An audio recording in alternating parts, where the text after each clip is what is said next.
నాకు ఏకాంత ప్రార్థన అనేది లేదు, వ్యక్తిగత ప్రార్థన అనేది లేదు. బైబిల్ మాత్రం గంటలు గంటలు చదివేవాడిని. బైబిల్ భయంకరంగా చదివేవాడిని. బాగా తర్కజ్ఞానిని. ప్రతి ఒక్కళ్ళతో వాదించడం, వాదం గెలవడం, అంటే వాక్య విషయాలు, ఆధ్యాత్మిక విషయాలు. సంఘ పెద్దలు, సీనియర్ పాస్టర్లు కూడా నన్ను చూసి గౌరవిస్తున్నారు, ఆ అబ్బాయికి బాగా వాక్యం తెలుసండి అని. ఇక నాకన్నా పరిశుద్ధుడెవడు, నాకన్నా దేవునికి ఇష్టడెవడు? నేనే కదా భూమి మీద శ్రేష్ఠ భక్తుణ్ణి అనుకుంటున్నాను నేను. ఈసీఐఎల్ నుండి ఇంటికి బస్ నంబర్ 20 మాది, ఖైరతాబాద్కు వచ్చేది. ఖైరతాబాద్ టు ఈసీఐఎల్ మా బస్సు. నేను కూర్చున్నాను సీట్లో, నా ప్రక్కన భాస్కర్ రావు గారు, ఇంకా ఆయన ఈసీఐఎల్లో ఉన్నారు, బాగున్నారు. ఎప్పుడైనా మీకు పరిచయం చేస్తా. దేవుడు నన్ను పిలవడానికి భాస్కర్ రావును కూడా వాడుకున్నాడు. ఆయన లేమెన్స్ ఫెలోషిప్ అప్పుడు ఉండేవాడు, ఇప్పుడు ఇండిపెండెంట్ అయిపోయాడు. The herald of his coming అనే మ్యాగజైన్, క్రిస్టియన్ మ్యాగజైన్ తెరిచి పట్టుకొని సెంటర్ స్ప్రెడ్ చదువుతున్నాడు ఆయన.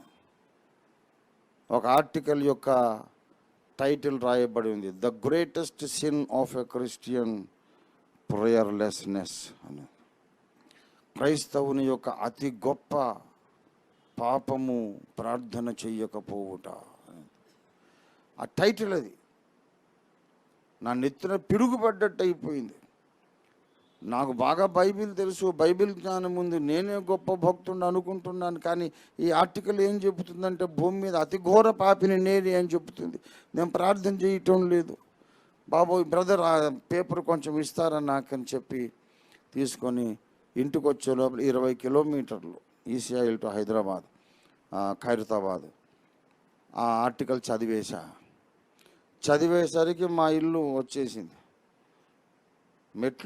బస్సు మెట్లు దిగుతూ తీర్మానం చేశాను, బాగా జ్ఞాపకం, ప్రార్థన చేయకపోవడం అనే ఘోర పాపం నేను చేస్తున్నాను. ఇప్పటి నుండి నేను నా ప్రాణమైనా పోగొట్టుకుంటాను కానీ ప్రార్థనా జీవితాన్ని సాధిస్తాను ఎలాగైనా అని తీర్మానము చేసి మెట్లు దిగాను. ఇంటికి వెళ్ళాను, కుర్చీలో కూర్చొని చాలా ఏడ్చాను, బోరుమని, ప్రభువా నన్ను క్షమించని.